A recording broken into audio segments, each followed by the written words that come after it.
Hello everyone, my name is Cherie.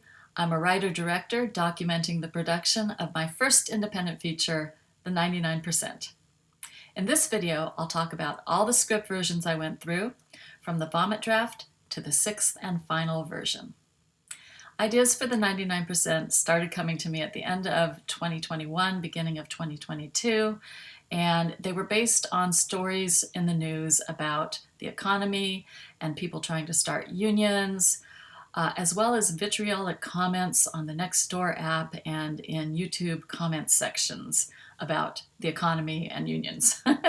So I started gathering all these ideas in a final draft document. I just titled it Union, and I just used scene headings and action blocks, no dialogue. And it was just a place for all my brainstorming. At the end of 9 months, I had 10 pages worth of notes. Notes that go over the main beats of the story. Our protagonist receives a review and a raise, and they mention how she's always on time, which is important because that comes back to haunt her. On the way home, she passes people living out of RVs because the area is expensive to live in. She tells her mom about the raise, and she wants to move out. She goes to Santana Row where she wants to find an apartment, but realizes she doesn't earn enough. So she and her coworker decide to take the bus over to Santa Cruz and see if that's a little cheaper to live there. On the bus ride over, her coworker is counting the Teslas he sees because he loves Teslas. And when they find an apartment, the landlord pretty much gives her a price that she can't afford. And then when she finds out she's from the Valley, Silicon Valley, she gets even more incensed and wants her to go back over the hill and leave her alone. A seasonal employee comes to help out during the holidays, and she accidentally drops the fact that she's also making the same amount that our protagonist is making after her raise. And that upsets the protagonist. She complains to her mother. She complains to the coworker. The IT guy, Todd, overhears her complaining. So he finds her at lunch and tells her about a union meeting that she should attend if she doesn't like what she's making. So she goes to her first union meeting, and then here's all the information I found about union stuff. It's just like info dump stuff. Last day, the temp hands out thank you cards to everyone, and then the company hires a union buster because they don't want a union starting. She attends another union meeting, a lot more union stuff. All right, so then she tries to get her coworker to come to one of the meetings, and it just is so that she will stop bugging him. He finally does show up, but the union buster shows up there too. It's at a beer garden, so it's not like it's a secret place. So he runs away. She tries to get him to go to another one, finds him watching Fox News. And she's like, all the people on Fox are in a union. And then he lets her know that he's going to be a father soon, and he can't do anything to jeopardize his job. So she's going to stop bugging him now. All right, and then Todd, the IT guy, starts talking about all these conspiracy theories. The protagonist gets interrogated at work because they think she's on the organizing committee. She starts getting creepy phone calls at home. She sees her coworker coming out of the conference room and gets worried because the union buster saw him at that beer garden. And he says, no, he was just telling them the date for his wife's C-section. So she's relieved about that. More beer garden union stuff. And then her coworker calls her on her cell before she's inside and tells her that his wife has just given birth. And so she congratulates him. She gets inside, and the HR director tells her that she's been late every day that week. Today was the 5th day in a row, and she's fired. So she leaves holding her box of stuff, and as she gets outside, the temp returns. She's back, and she's taking our protagonist's position at work. And then she sees a Tesla pull up, and it's her coworker. Basically, he sold her out, and so now he has a better position at work, and he can afford a Tesla. And then there's more notes here. So that was it. That was just like my basic story in a nutshell. Then on November 1st, 2022, I made writing the script my NaNoWriMo project. For those of you who don't know what that is, NaNoWriMo stands for National Novel Writing Month. NaNoWriMo, and it's every November. Each year for the past 5 years, I've used NaNoWriMo not to write a novel, but to write a screenplay. My very attainable goal was to write 3 pages a day, which I did with the help of all the notes. And on November 30th, I had a 90-page vomit draft, also known as a zero draft, which is just kind of like the story written out, but kind of in a messy form. I titled this draft Greed. This is the vomit draft. Now you can see there's actually dialogue in here. I did rename the protagonist from Danelle to Andrea. That's her final name. And the story pretty much follows what I had in the outline. So I'm just going to kind of go down through this until the first kind of major difference. I added a scene where they're handing out bonuses. And so you can see bonuses and then the, the amount after taxes, which is always kind of disheartening. Oh, and then, because it's the last day before Christmas, the coworker gives her a gift, and it's a miniature of Santana Row with a bow on one of the structures and a sign reading, Andrea's apartment. And then everything is pretty much like it is in the outline. I've got, on page 36, I show Andrea leaving some right to organize flyers in the break room. On page 41, I have the union representative talking about firings, how they'll reverse engineer employee conduct in order to fire people. And then in the next scene, we see Inoki being fired. On page 46, they have an anti-union assembly. So all the workers have to attend, and they're just, talking about how the union is bad. And then just like, those info dumps, like I have just scenes here. This is kind of like nano typical stuff because you're just trying to get through your pages. And so you aren't necessarily writing really good stuff. You're just trying to get a bunch of ideas out there. It's not like working off of a really good outline, which I do recommend as a screenwriter. If you can just get a really good, solid outline before you start writing scripts, it makes things so much easier. All right, I added on page 69, there's a sit-in the people have at work. Then there are actions that can be taken without union recognition. And so I show those here. In later drafts, this happens a lot earlier in the script because now we're almost done with the script where I have it right now. And that just doesn't work. And then Todd goes missing. So Andrea finds Todd's briefcase underneath a picnic bench where they had met before. And so she finds his address and she goes to his house. And there's a really weird conversation. Todd is like going more into the conspiracy theory stuff, which I'll tell you right now that I took all that out. I thought it was funny at the time, but it just didn't really work for the whole script. All right, then more anti-union stuff. And then pretty much all the stuff that was in the notes is here. So it ended up on page 90. And then I still had notes if I wanted to go back to them that I could add for later drafts here. It's a 90-page script, but there's 3 extra pages of notes. I took the month of December off from writing so I could approach the script with fresh eyes in 2023.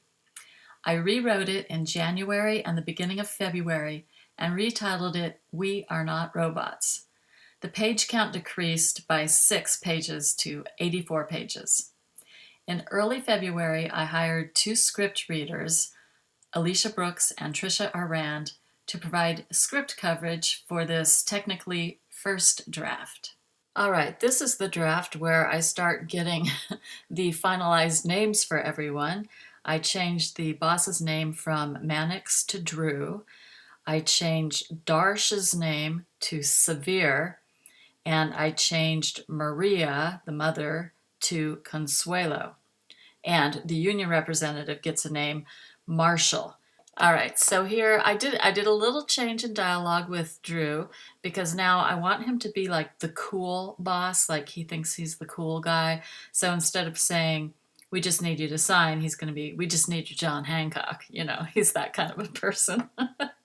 All right, and on page 2, I decided to show the geography of the building by doing a oneer. So basically, after her review and raise, Andrea is going to pick up her bag and walk past the other line workers, past the shipping and receiving area and loading dock, past the offices, past the lockers and break room, and out the door. So that's all going to be one single shot, and it's just going to establish where things are in the building.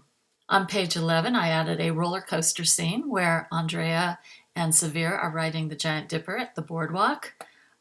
He's loving it, she's not. And one of the main things I did was try to finesse Marshall's dialogue here. On page 26, I changed the amount of the bonus from $200 to $100. So that way, when the taxes are taken out, you see it's $70.35, and that's just really sad. All right, and then I changed the order of the second time that Andrea and Todd talked to each other. I also changed his line. The last version said, IT personnel and production line workers are like oil and water. But then now I'm changing it to they're like orcs and elves because, you know, that's the kind of guy Todd is. He's the sci-fi fantasy guy. Then I show the groceries, what you could buy with 1 year's union dues.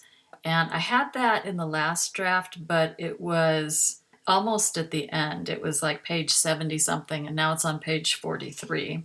And then I moved a bunch of scenes that weren't really going anywhere, didn't really do anything for the script. That's the whole, you know, thing about the vomit draft I was talking about. And then right here, we have Marshall saying, you're one of the best organizing committee leaders I've ever worked with. So that's implying that like there was a vote and stuff. And I think that's important to actually see. So I did fix that in a later draft. And then on page 61, Todd gives a little tidbit of information about companies waiting until Fridays to fire people. Then I saved Inoki's firing until page 63 in this draft, and it was 20 pages earlier in the previous draft. And this is something important. I came up with Andrea's mother dying. So after she goes to talk to Todd, she comes back home and she finds her mother's passed away. Then at the attorney's office, she finds out that her mother had a reverse mortgage, so the house needs to be sold. Usually the heir receives the balance, but her mom had so many past due bills that Andrea basically gets nothing. And then I have a scene where her coworker Zed comes to visit her and console her, and also to rally her to come back to work since the vote for the union is at the end of the week. And then pretty much everything else is the same from the vomit draft. On March 4th, I made a slight revision for 2 table reads, but the page count still clocked in at 84 pages.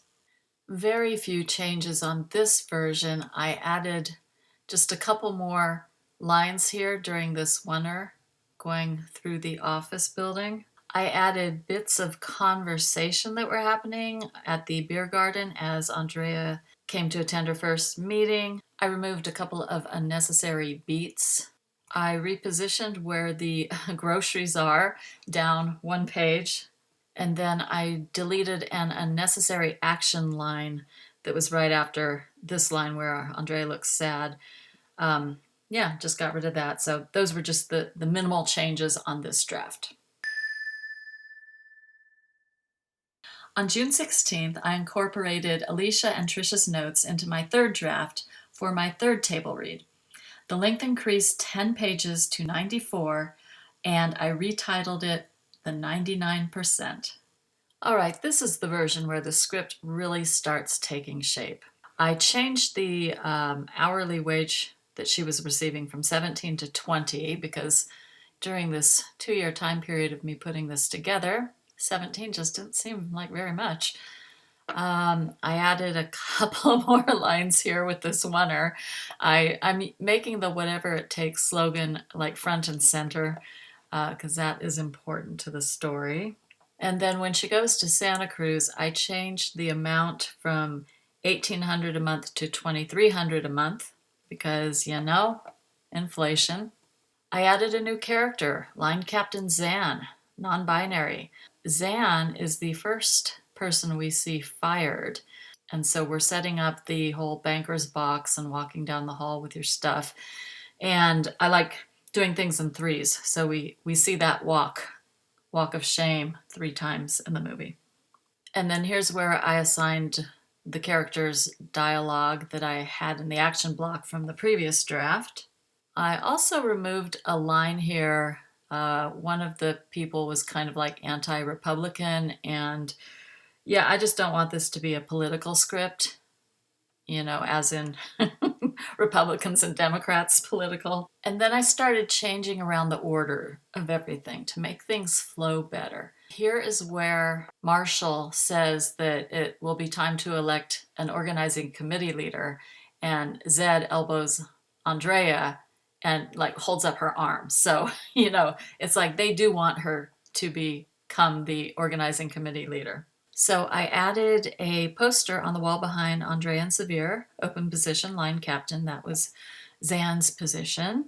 And then Marshall gives them a list of actions they can take without union recognition. And that is what prompts Prudy to hire a union buster. Action, reaction.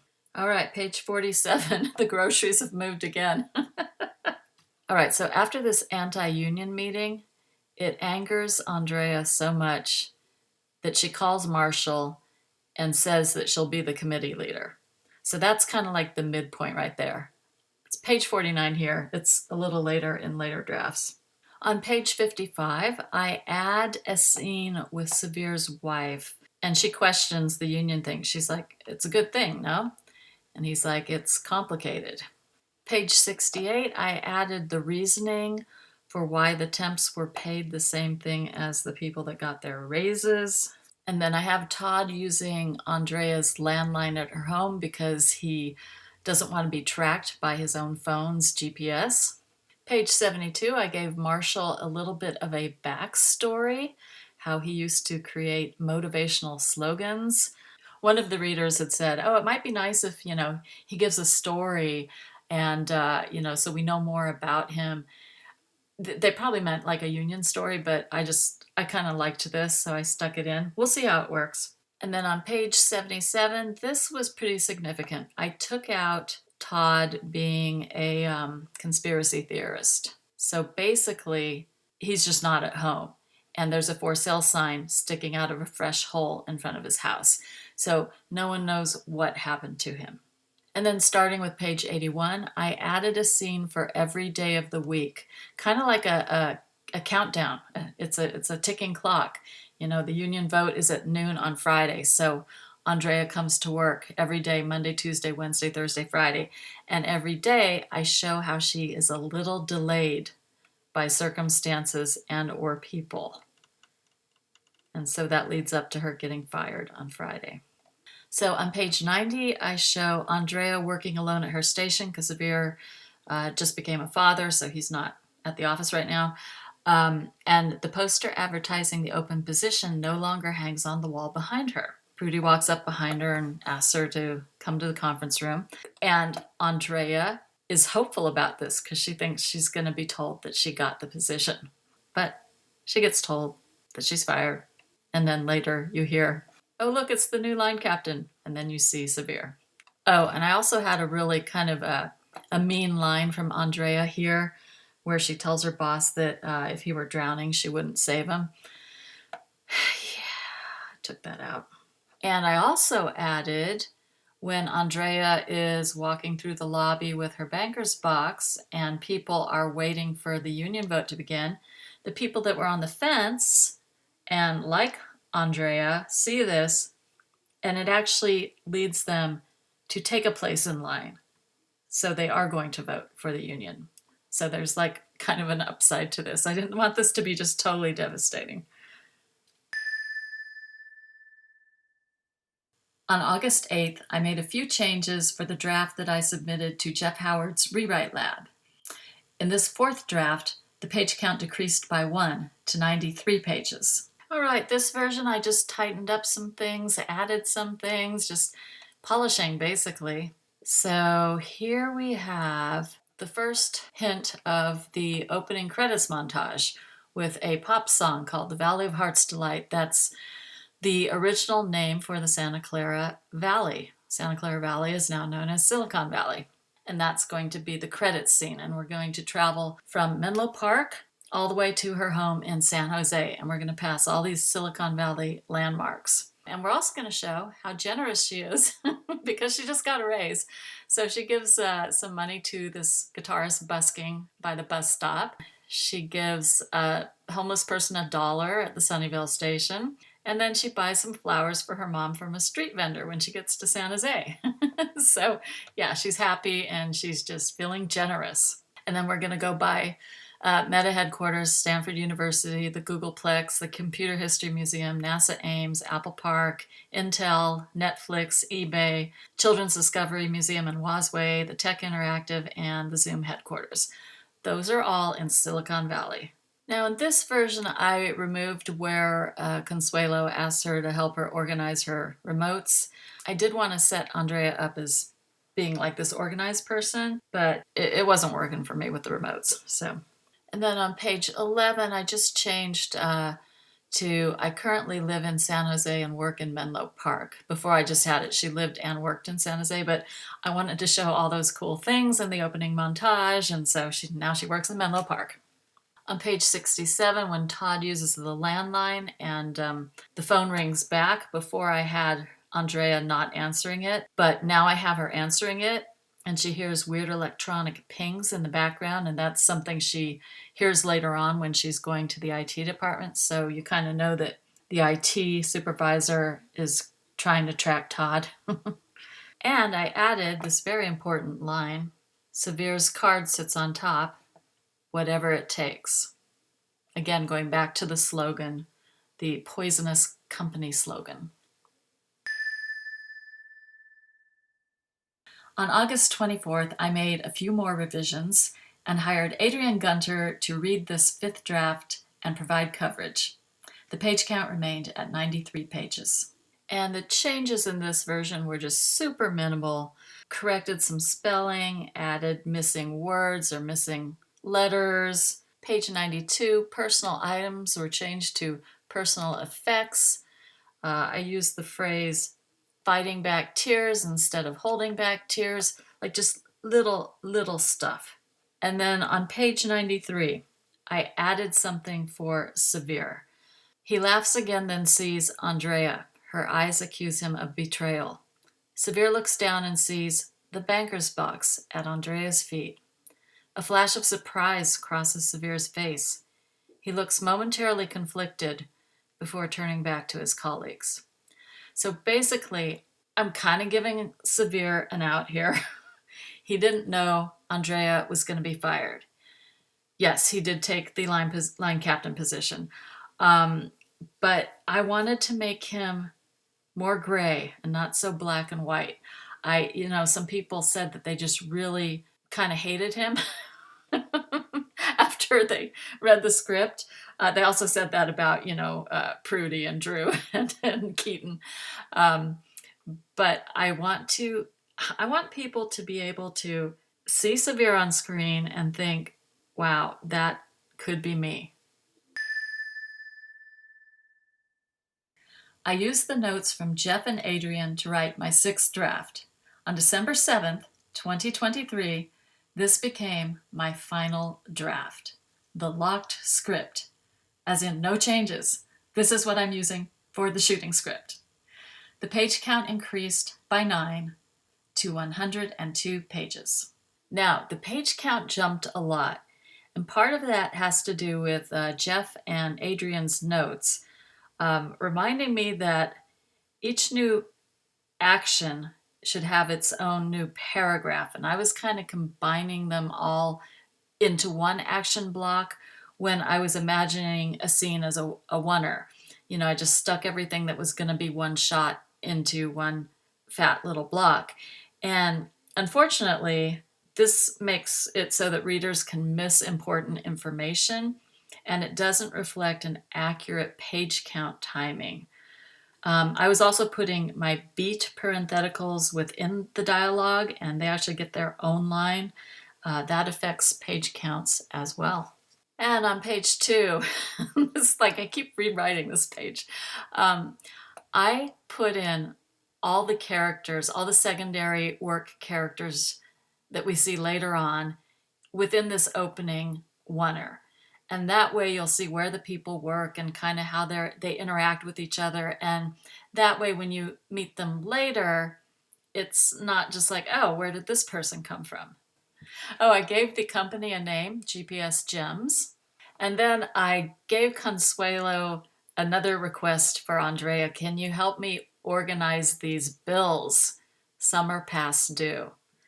Okay, so that way it sets up that, Andrea's got her organizational skills, and it also foreshadows the money problems that Consuelo's having. The final draft is the one where I got the word macarons correct. I was saying macaroons, but macaroons and macarons are two different things, and the bakery sells macarons. Page 12, when the landlord gets upset at Andrea for being from the valley, she says, then that'll be $3,000 a month, first and last, and a $3,000 security deposit, which I thought was great. But I finished the script in December 2023. January 2024, California has a new law. A landlord cannot ask for first, last, and a deposit. They can only ask for two of those things. So that line's going to have to be changed when we're actually shooting on set.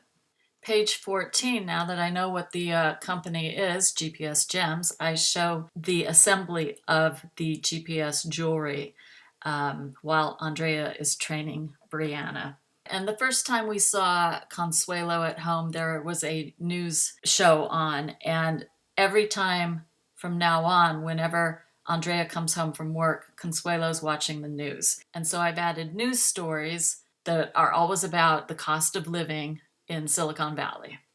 Also, at the bottom of page 16, I have Andrea reference the American Dream. Page 41, I added a line where Andrea puts asterisk by a few of the line items from the list that Marshall had given out, just showing Andrea really kind of getting into the union stuff. And in the lock script, for the first time, I spelled here correctly. Page 49, I made a change. How's the social media angle? Marshall asks. And then Inoki says, I'm all over it. So basically, we're setting up that he was the one orchestrating all the negative online stuff and implying that that is the reason why he gets fired later on, because they find out Inoki was that person.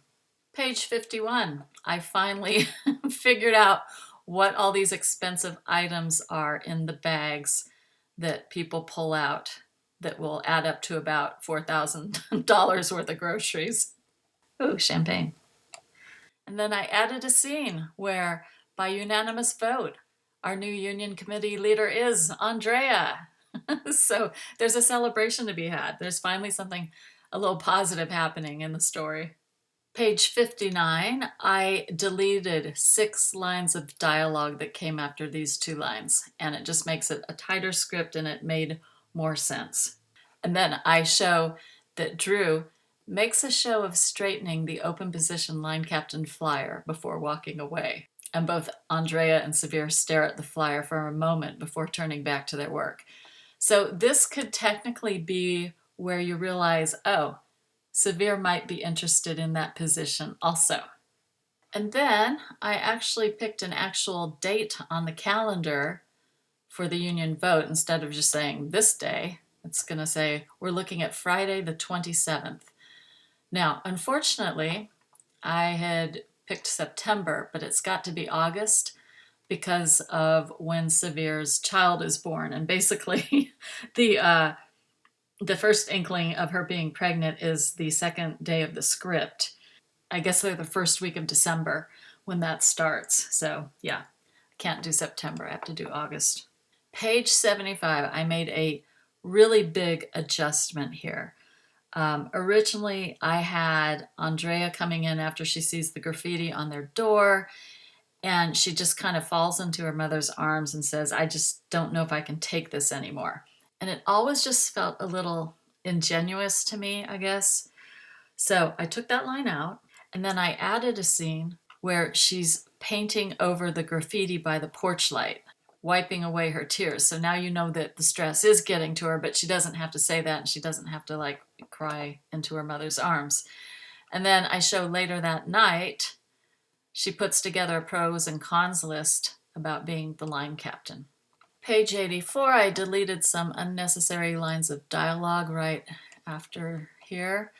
And then I added the classified documents. Andrea is reading them on the bus, and it shows the cost-cutting measures for increased profits. These are the documents she finds in Todd's briefcase. And I'm not exactly sure about formatting. Since I'm directing this, I know what I mean, and it can stay that way in the script.